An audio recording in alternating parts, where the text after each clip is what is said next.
Welcome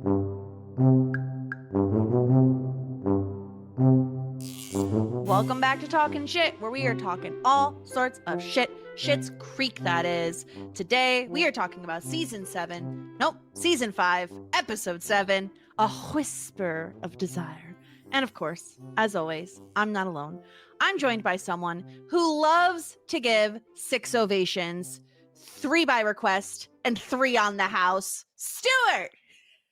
I feel like I deserve them. I feel like I should be offering them to people to give to me. Yeah, this episode was so good after what was somewhat of a disappointing episode last week.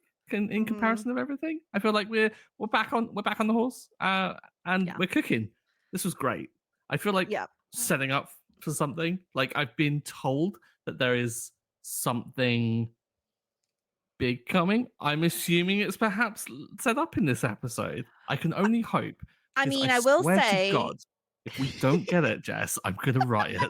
I will say you did make some guesses at the end of last season, one of which was some sort of a music festival, some sort of a Jazz the Gals musical thing. We do get a hint, a whisper of Cabaret.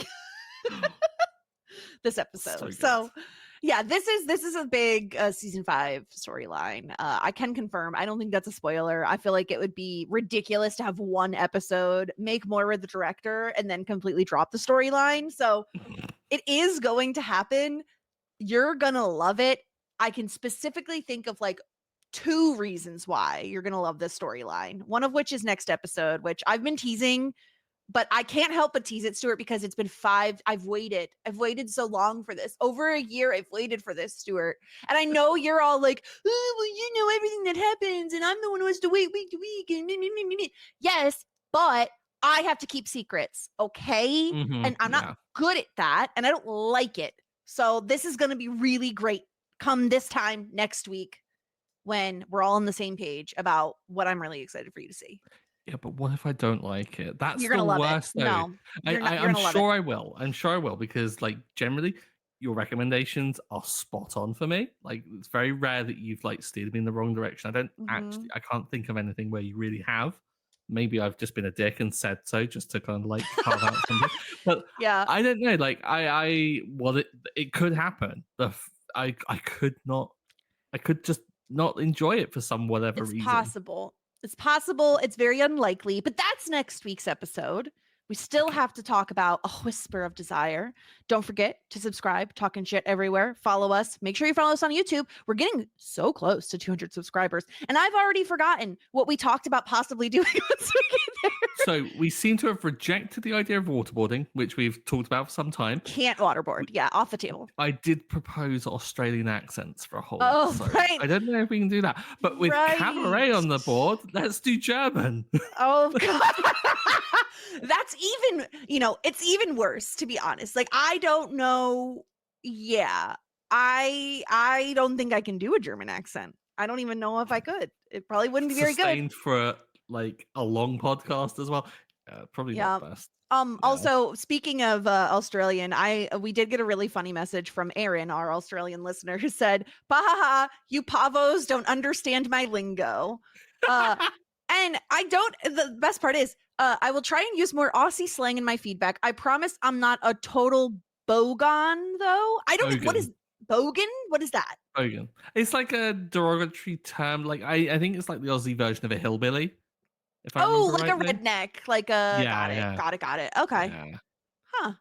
Does that mean, is that like a thing where the more bogan you are, the more like silly language you use? Like slang? I guess so. I don't know, really. I think it's like, maybe bogan's like, I don't know, stereotypical Aussie. Maybe. Oh. Because I imagine if you use all the lingo, I imagine that's probably why, isn't it? Maybe? Yeah. Maybe a bogan is to Australia like people who say the word "in it" after every sentence in the UK. Because like I'll be watching some like reality TV that takes place in Britain, and they just be adding "in it" to the end of a sentence when it doesn't need it there. It's just, oh yeah, there's a sandwich in it. Like, what do you mean in it? Like, yes, it's a sandwich. Yeah, but in it, like, they're asking for confirmation. They're looking for approval here. In it. We're already so off track and we haven't even started talking about the episode yet. I think, we said we like this one better than last episode. I think we'll get into the nitty gritty. But first, let me do a quick little episode recap in case you didn't rewatch the episode. Everyone, do you hear that? It's very quiet. Do you hear listen closely, I think it's a whisper of desire. Yeah, I hear that. At least that's what Johnny thinks when he hears, that's what he thinks he hears when Ted's mom comes into town and starts being very kind towards him. He gets very nervous at what he perceives to be advances made in his direction. But it turns out Ted's mom is dating a much younger Zumba instructor. So good on you, Mrs. Mullins. Good for you. Meanwhile, David is forced to watch Roland Jr. while working and uses the abandoned baby to his advantage. David pretends Roland Jr. is his to schmooze a potential client, and it works to great success. And you know what? Good on him. If someone abandons a baby at your store, make the most of it. Lastly, we have to talk about Cabaret, baby.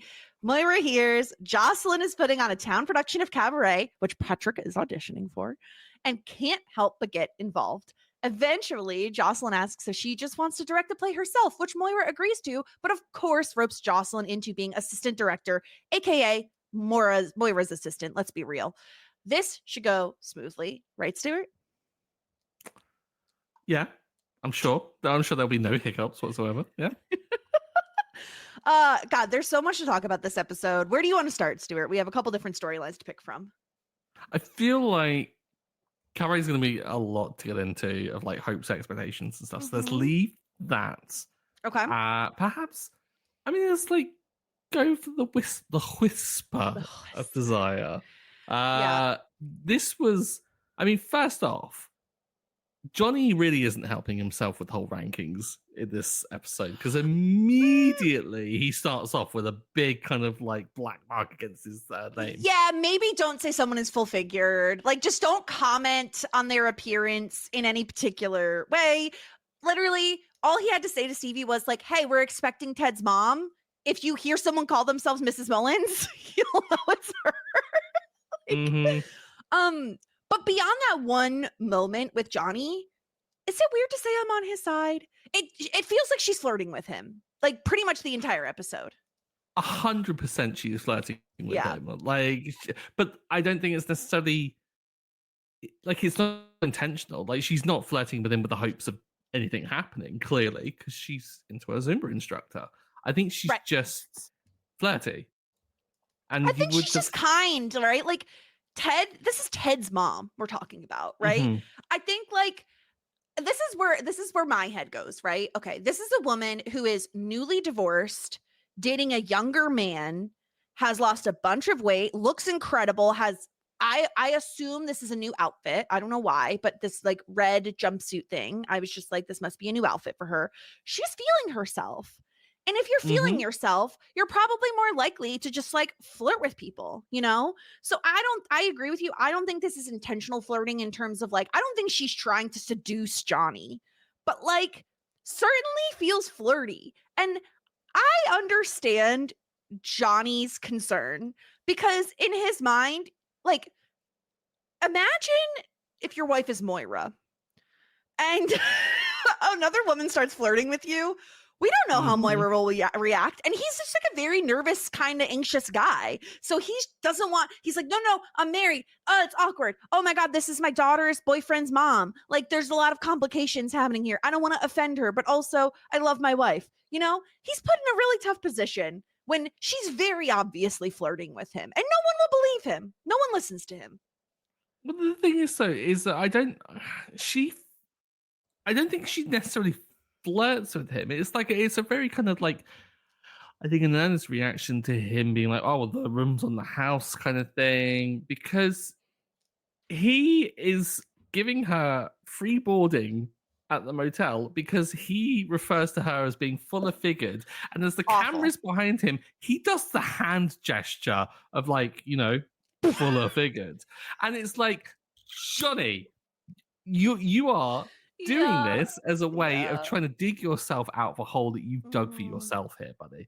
And then she is reacting as someone who probably isn't taking that to heart because obviously she's like confident in herself, like is very much like very comfortable. And she, I think, just sees that. She doesn't see the slight, I think, because it's not really applicable to her. And so she's just there going, okay, well, I'll accept this kind of free room. And he's being very generous all of a sudden. And so I think she's throwing that energy back to him. And the two of them get into this kind of like vicious cycle of flirty politeness where Mhm. both feel kind of obligated to kind of like be kind towards each other and stuff. But also like they talk really like in a familiar way. Like Johnny talks as if he's met her before. And so she must know about Moira, right?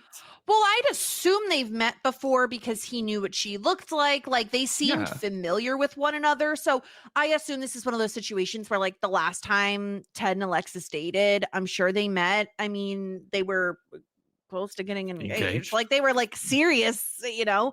So I assume they've met before. I assume she's met Moira before. It would be shocking if she hadn't.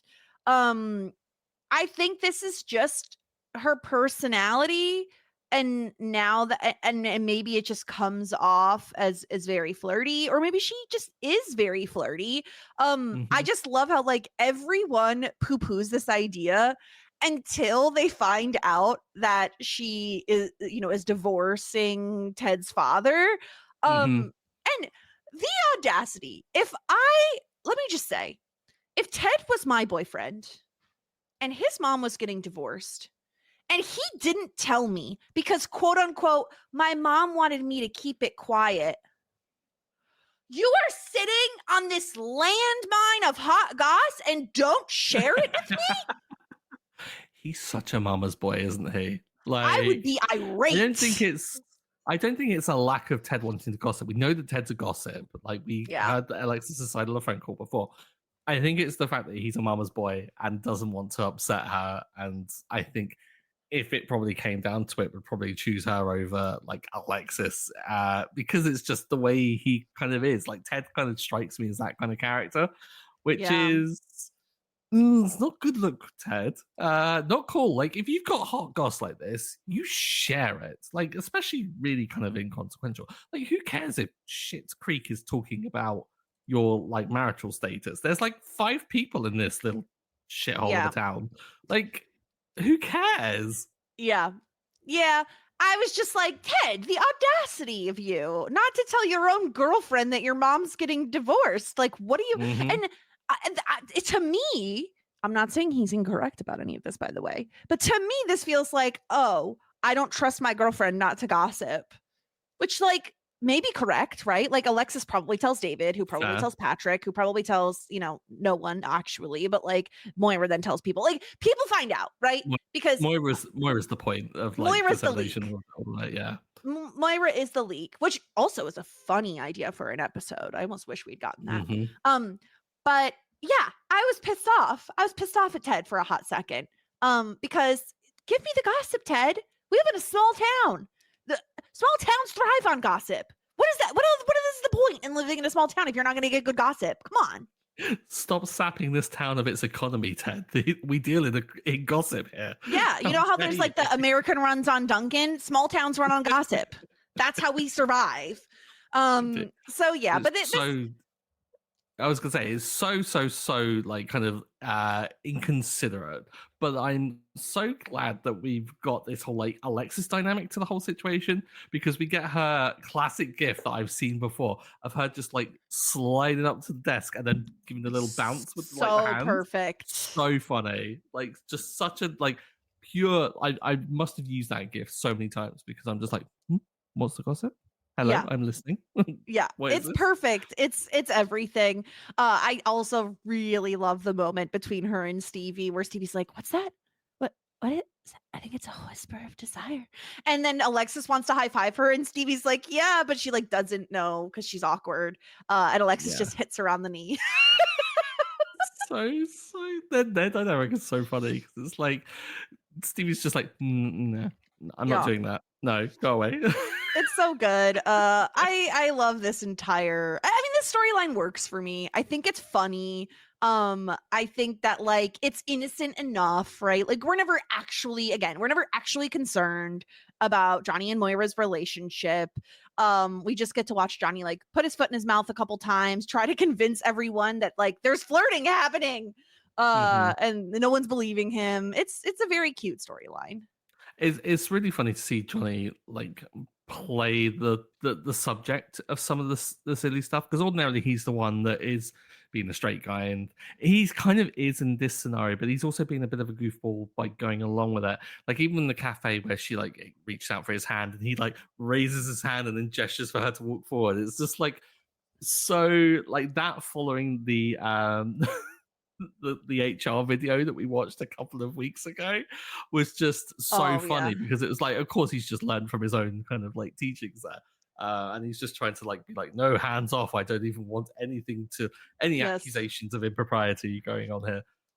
And the reaction as well when they realize that she is divorced was just so funny, because Alexis's like whole demeanor changes dramatically, because it's like, oh God, maybe he is right. yeah.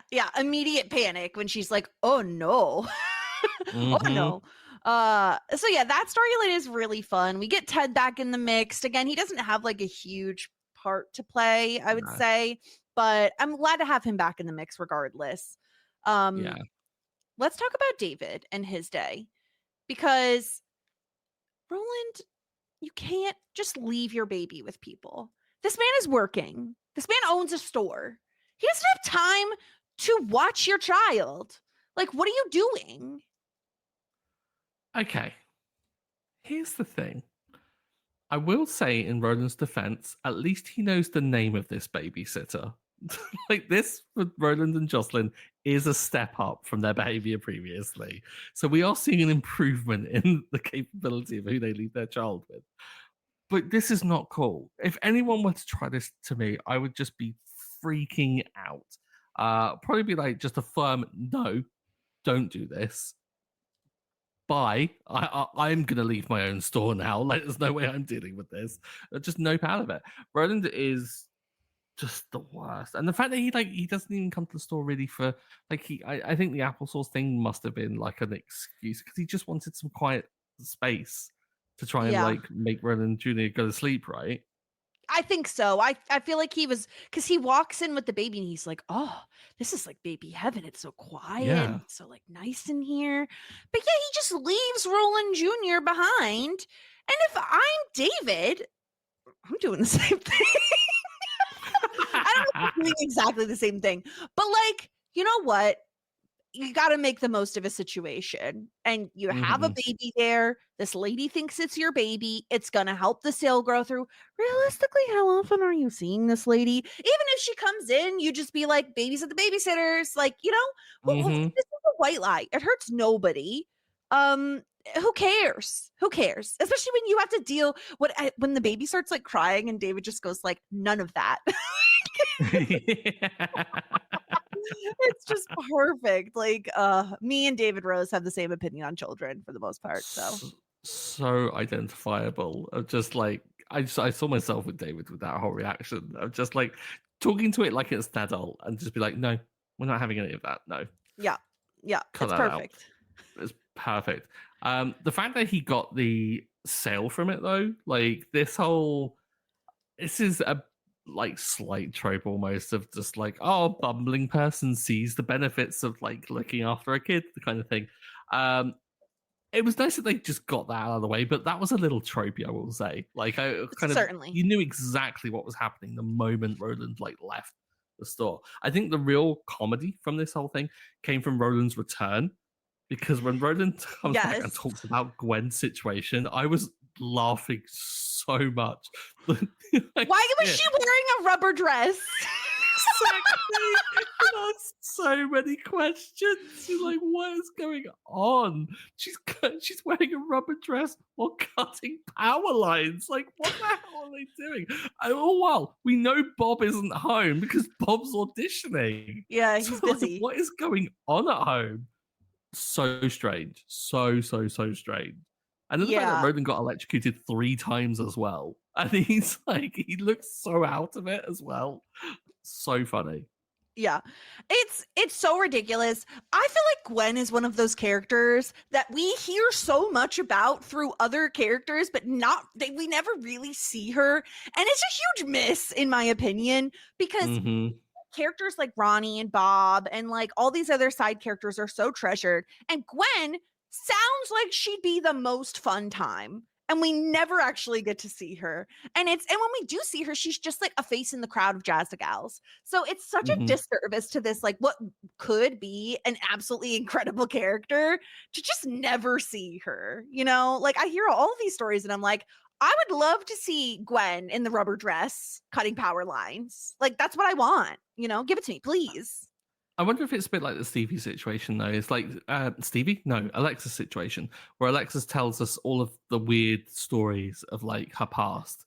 Oh, her time with Vin Diesel, where she was like naked and laughing or crying, crying. Yeah. Like if we saw any of those stories, like I doubt they would be as compelling as they are hearing about them, kind of like after the fact. I like the fact that like Gwen is almost like a mythical beast that we get to see, but we don't get to see that facet to her and the kind of like oddities of everything. Like the small parts that we do get, she's a very sweet person seemingly, and yet we hear these things and we're building like this whole image of her in our mind as to like something else, and like clearly it's just like imaginations going and stuff like that. And the stories that we must hear like probably wasn't that kind of strange. Like she probably just had a garment that had rubber on it or something like that, but we imagine it to be a weird rubber dress. That's like it's I think like keep it at arm's length. I'd love to, but like I think arm's length is what makes it funnier for me. Sure. I just, you know how much I love Bob, which we'll get to this episode, okay? Don't you? It's in my notes, people. All right. I didn't miss it. But so I just picture, like, I know how ridiculous Bob is. And so all I want to see is his other half. I want to see is who married him and like what she's up to. But yeah, overall, this storyline was really funny. I love Roland coming in and like, I think he calls David, he's like, one time this guy took me shopping. Like David calling Roland Jr. little tyke. And the callback to the baby shower. The baby shower. And he's just like, from my dear friend Jocelyn. It's like, I remember it quite differently, David. You were not that happy about it. And I'm sure you can source like Tic Tacs with a more than a week's notice for another baby shower. Yes. For that delightful game of just throwing them pill popping for mommy. Yeah. So good. This how's my big boy? It's just so funny. Like it's it's ridiculous. But yeah, that's the storyline with David and the store. We got to get to the main thing on the menu here, which is Cabaret, baby. Everything about this storyline worked for me, from the reciting of the story from Moira of like how she originally got into Cabaret, and basically David knowing it word by word because she's obviously told the story a million times. Why is it that every single time when she brings up the Reuben and then she goes, "That's a sandwich," it cracks me up. It kills me every time. Because it's a serious and part of like the lore of it all. I love the fact that Jocelyn, when trying to recall it, the one detail she does remember is the Reuben, and like she doesn't remember like the exact context of it, but it's enough that you know that Moira has told this story so many times, which is why David knows it so well as well. Well, the fact that the parts that David is able to like echo back at her too, like the fact that Moira says the phrase far more siphonsifying every time she tells this story. I had to Google what siphonsifying means. Okay. Like I've never ever used that word in a sentence in my life. And it's just a way to say like to satisfy someone's hunger. It's like, little did he know he'd end up biting into something far more siphonsifying. And it's a very Canadian term as well. I mean, that based on makes a sense. little quick search. Yeah. like the commitment to it, like the dedication to like drawing that out. Moira's vocabulary is never not going to be hilarious to me, and the fact that Catherine O'Hara manages to like cram these lines in, I'm not sure like if she's ad libbing them or whether they are into the script now and stuff, but they crack me up every single time. But yeah, the fact that David recalls that exact line verbatim is so brilliant. And I love the fact that Patrick was really enamored with it as well. Like Patrick was really taken by the story. Yeah, he's like, oh yeah, I just thought it would be like a fun thing to do. Like Patrick, I think an underrated aspect of Patrick as a character is how community oriented he is. Like he's the one who wants to do the open mic night. He always just seems like so eager to help people. He seems to know most people in town. He's very friendly, and now he's going to try out for the town production. Couldn't be me. Couldn't be less me, but I could appreciate it in another person, you know? Literally the other day, my brother made fun of me and he's like, well, that would involve you leaving your house. And I was like, why would I leave? I bought it. I like it here. Like that's the whole reason I bought it is I like it here. Why leave? Yeah. It's so bad. This is the thing. I adore Patrick. We are polar opposites of people. Yeah. And like I am very similar to you in the sense that like why would I leave? I'm happy here. This is a nice safe little bubble. Don't make me come outside. The sun burns. I like my bubble. Yeah. But yeah, the fact that Patrick wants to audition is just like so sweet. And I love Moira immediately being like, well, that's bold of Jocelyn. And then she compares Jocelyn putting on Cabaret to the Titanic.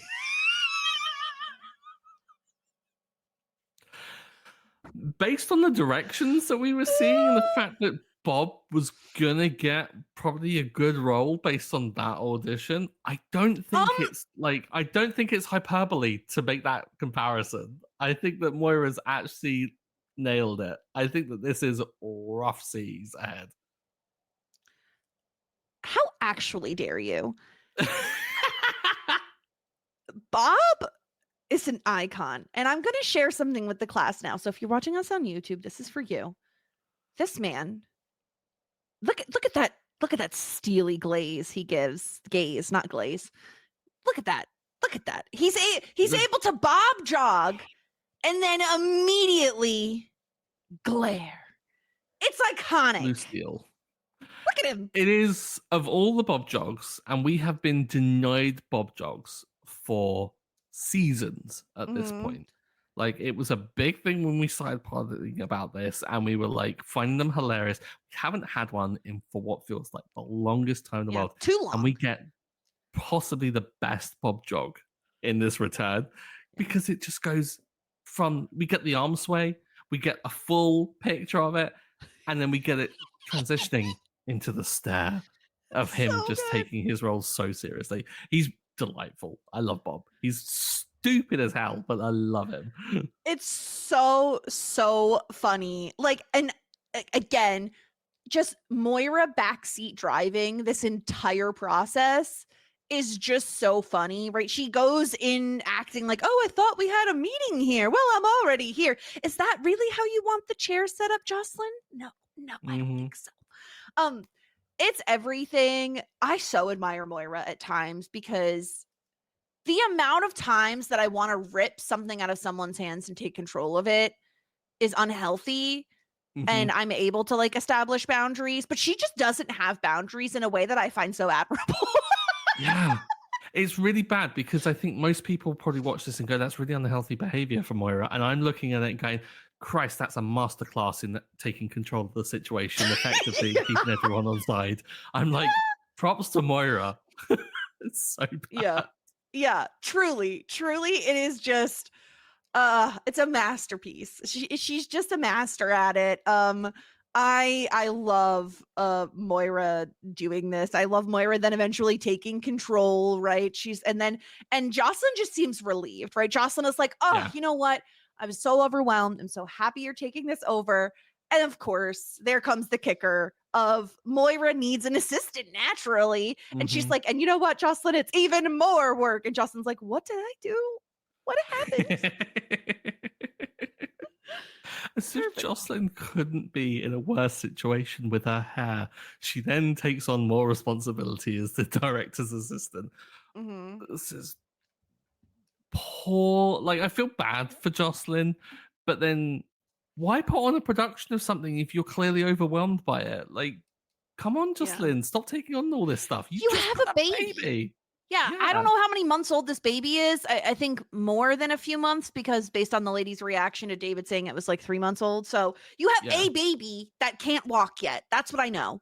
And Yeah. that baby It can't eat granola bars and it can't walk. So, like, exactly. So it's too young. young. So like you're already stressed to the wazoo with all this other stuff you have going on. Now you're putting on a production, a cabaret, when very obviously Moira is better at doing this sort of a thing. Specifically, I think we can like joke and like, you know, Moira is being ridiculous and Moira is being over the top. But when Patrick comes in and auditions, she really does pull a performance out of him, and she's able to recognize like, he is our lead. This is our lead right here. He's the best that we've seen.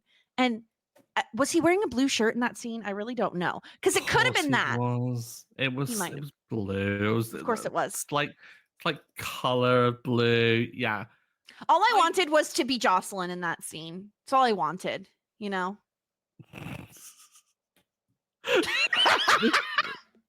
I mean, fair. Thank you. Entirely fair. But the seduction, just a hand on the side of the face, was just a bit odd.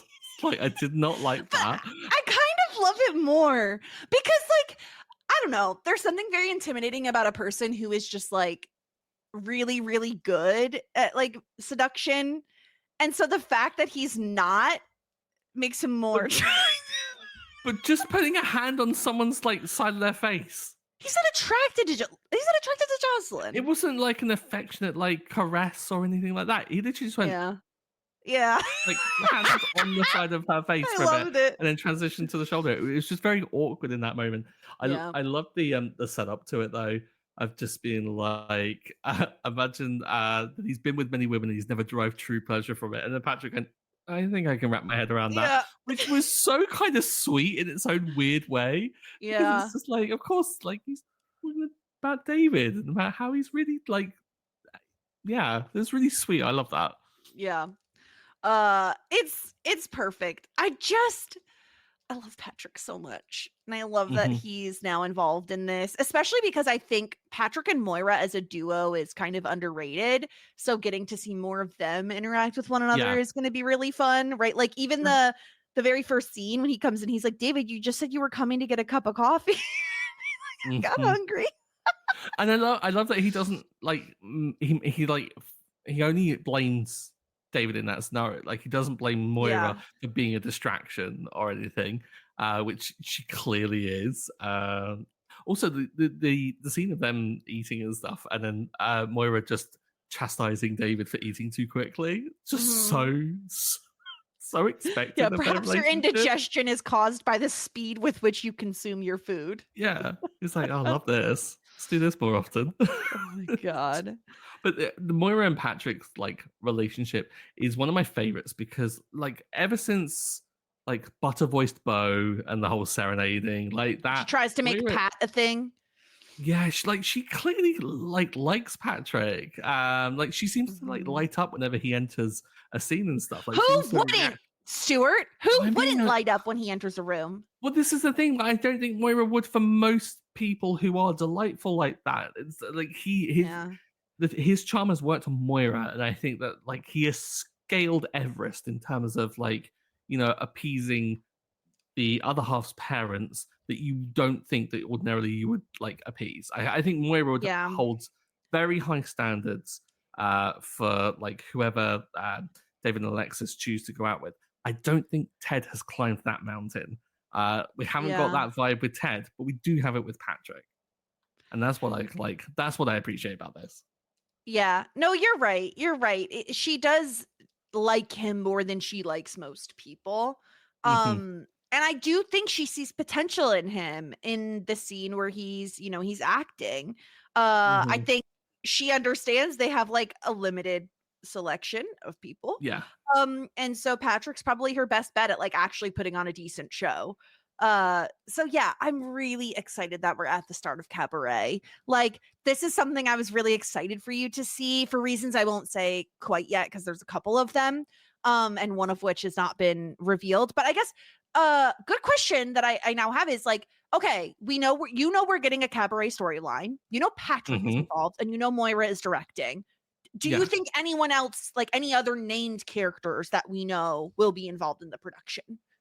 So I'm thinking like character wise. So like I don't know Cabaret that well. I've not watched it in so long. I don't think But I've like ever the seen MC is Cabaret. filled with Patrick. So we know that big role is done. So then the other one is the main characters like Sally Bowles. So who's like the female lead. But like who's that going to be? Now Moira suggested herself, but Of seems to course. have conceded that probably isn't going to happen. Like maybe she might convince Jocelyn to do it. We can get Alexis in that role. That would be hilarious. Like Alexis would play a really funny Sally Bowles. Can you remind me, is the role of Sally, is it like a romantic thing between her and the character Patrick is playing, or no? I've never seen Cabaret. I truly don't know. So long. I literally only know the character name because I just Googled it. I know the MC because obviously it's like the Broadway revival and the ever changing cast of stunt casting that they've been doing for that role, and the craziness that around like all of that. But yeah, like I don't know if it is romantic. It would be quite funny if after the whole housewarming situation the kiss. that was a thing. That would be quite funny if it was. Okay, so Alexis as Sally. Anybody else you think might make an appearance? I mean, any of the jazz girls. Twyla, actually. Twyla's probably the best. Okay. I think. Like, because they're like the kind of like somewhat shy a little bit. Like, yeah, she does jazz gals, but like I think maybe like giving Twyla a time to shine would be really funny. Like anyone that's out of character taking the stage, I think would really work in it. So like Twyla could really work. Ronnie, Gwen. You know I'd die to see Gwen on that stage. Give her the stage. She'll shine like a star that she is. Especially because she just got electrocuted.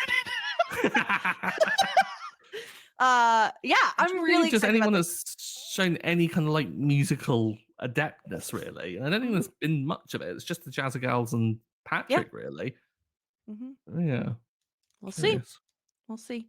That's a storyline that will continue on, which I'm really excited about. Anything else, Stuart, before we get to our feedback? I mean, I kind of casually mentioned it, but I need to dwell on it a bit more. And I'm not sure if you've got this prepared for Wig Watch or not, but what the heck is going on with Jocelyn's hair? Like, it was bad last episode. But it's really bad. It's really bad last episode, but this week, this is like what she's done to try and fix it. Jocelyn. It's a look. It's a very bold look. Yeah. I don't have Jocelyn's hair, but I do have the tiny Alexis gift that we talked about. Yes, that's the one. If you're watching us on YouTube, it's just like pop at the end. That's the best part. So funny. Yeah, it's great. Yeah. Sorry, I totally removed you from it instead of the rude. Trying to solo pod. Trying to kick you out of the podcast. But yeah, I mean, Jocelyn's hair is a mess. It kind of always is, though. That I don't know if this is odd take. Jocelyn's hair never looks good. It just never looks good. It always looks bad. Drag her. All right, let's get into some feedback here. First things first, I just have to shout out the listeners for being so incredible. So many people have come to my defense about Journey. Okay, we have Nick W saying Stuart's Journey take is the worst thing I've heard on a podcast this year. Take that. He's seen Journey one time, so biased. That's, not enough times, but it's still better than Stuart can say. Also, I think there was someone else too. I'm shouting out everybody. Zach, Team Jess on the Journey front, especially growing up with parents who listen to the oldie station all the time. Separate Ways is a banger and was used so effectively in Stranger Things, the trailer. Also, shout out to Jen. Stuart, I also thought I didn't know any Journey songs except Don't Stop Believin'. But then my daughter did Journey season at School of Rock, and they really do have a ton of stuff you probably would know and say, oh, this song, if you heard it. How do you feel about that, Stuart? How do you feel? Yeah. Do you want to apologize to anyone right now? Want to take anything back? I think it's remarkable that people with poor hearing listen to a podcast such as us, because that's the only justification I can think of to explain it. I just don't get it. I just don't get it. And I'm sorry. I'm sorry. I don't want to be that guy to troll everyone, but I'm going to be that guy. I'm going to double down. I freaking hate Journey, and I'm going to. They're dead. They're dead to me. Get them away. Don't ever talk to them about. Don't ever talk to me about them ever again. I'm outraged. You're a monster. Anyway, shout out to you, the listeners, for understanding how incredible Journey is and appreciating their discography. We also got an email from Adi. I love talking shit and your takes on my most favorite sitcom. You guys keep it real and sometimes have hot takes that I don't personally agree with, but props for being honest and owning up to it. Love the podcast. You guys keep me company during my drive up and down from work and even at work sometimes when it all gets a little too intense and I need a sense of calm and happiness. I understand the happiness. Calm I don't get, but I do appreciate it. I don't think I've ever been called calm in my life. Mm-hmm. I only wish I could dream of the day I could be considered calm. What I love more about the podcast is the cultural confluence of an American and a Brit discussing a Canadian show. And as a listener, sometimes I get too excited and pause the podcast to talk out loud to no one about my take as someone who watched the show and my Indian interpretation of it all. Yeah, it doesn't make much sense that we're an American and a Brit talking about a Canadian show, but you know what? Not a lot about this podcast makes sense. So I think that works in our advantage. Yeah. Yeah. Sadly doesn't. I think like there are, I mean, we're not the first people to podcast about this show.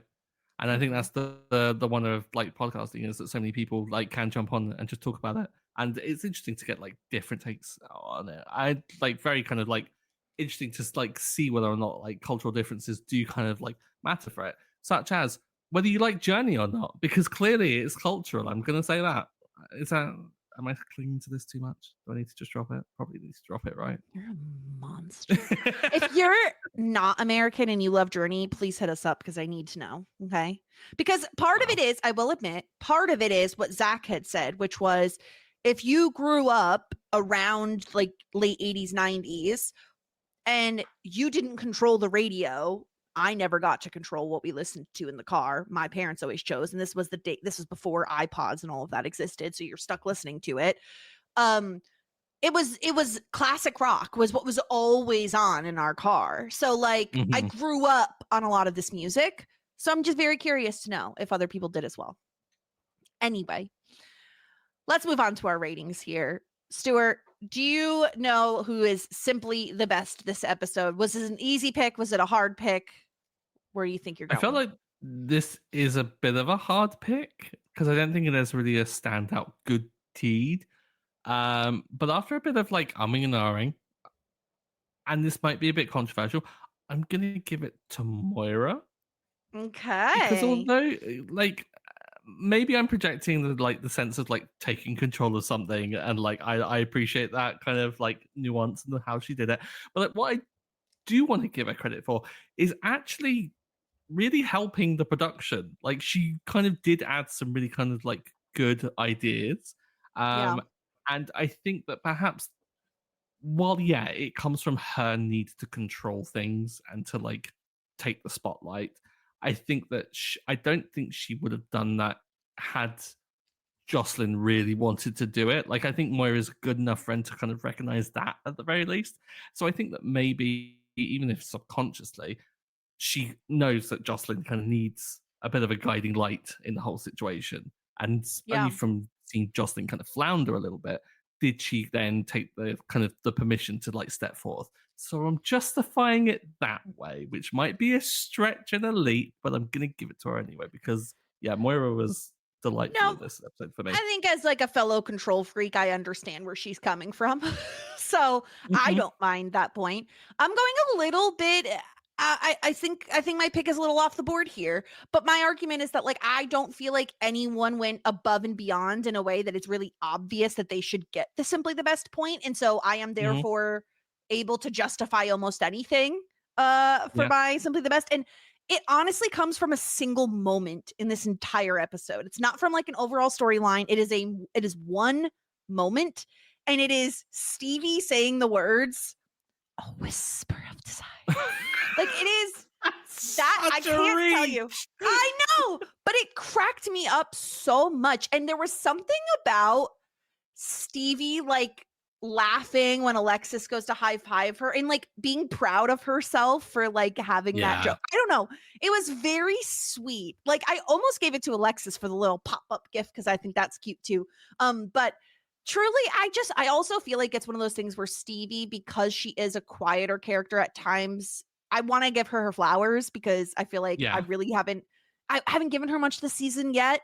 And this was like a really good excuse to give her a point because I just wait. Do you hear that? I couldn't. I love that moment every single time I watch this episode. It's so funny. It's really funny. While we record this, oftentimes I have like the episode open in the background and I like skip along the little timeline to like go to the particular scene so I can like catch them and thing. And what I just caught there as well is when they're having the discussion and Ted walks in, like Stevie just gives a little like clap and a little really big Yeah. smile because she's just so happy that things are getting juicier as well, which is hilarious. Stevie's so underrated for these small little touches that get added. Like Emily Hampshire, like Yeah. really like knows how to add in these like little things that if you're looking out for them, then you're gonna like appreciate it more. It's really Yeah. great. She's a great character to watch on rewatches. If you've already seen the scenes a million times, like you're just picking up tiny things she's doing in the background. And yeah, it just made me so happy, the whisper of a desire moment, especially because it very much feels like, and obviously we're 5 seasons in, like this isn't news, but like scenes like this make me feel like Stevie is a part of the Rose family. You know what I mean? That she is Yes. like a fellow sibling making fun of her dad. Yeah. And it just like warms my heart and also makes me laugh. So I feel like I can justify it. I'm giving with Stevie my simply the best point. Um, That's good. as for the disgruntled pelican, the thing is there aren't many options here, and I just feel like there's an overwhelming gut reaction for me as to who this should belong to, and it's Roland. Like, don't just ditch someone with your stupid baby. Like, not that your baby's stupid, but like, what are you doing? Like, that's a living, breathing human being. You can't just pawn it off on someone. What if the baby starts crying? Like, David doesn't know what to do with a baby. Like, I don't know what to do with a baby. Why are you doing this to him? Just like so upsetting. Okay. Fair. Mm-hmm. But the baby can't be taken where there are live power cables. Like, I feel like that's still a responsible thing. Like, he did the best he could do in the really I don't know. Where's extraneous Jocelyn? circumstances. She's busy. Stop ruining this for me, Yeah, Jeff. she's doing cabaret auditions. A baby surely can't sit on those. Imagine Moira, if the baby shows up, the Moira being like, "Excuse me, what is the baby doing? It's making loud noises." Oh gosh, that would have been terrible. I think so. Of course, Roland is in contention for it. Like that'd be idiotic to say otherwise. I kind of want to throw in.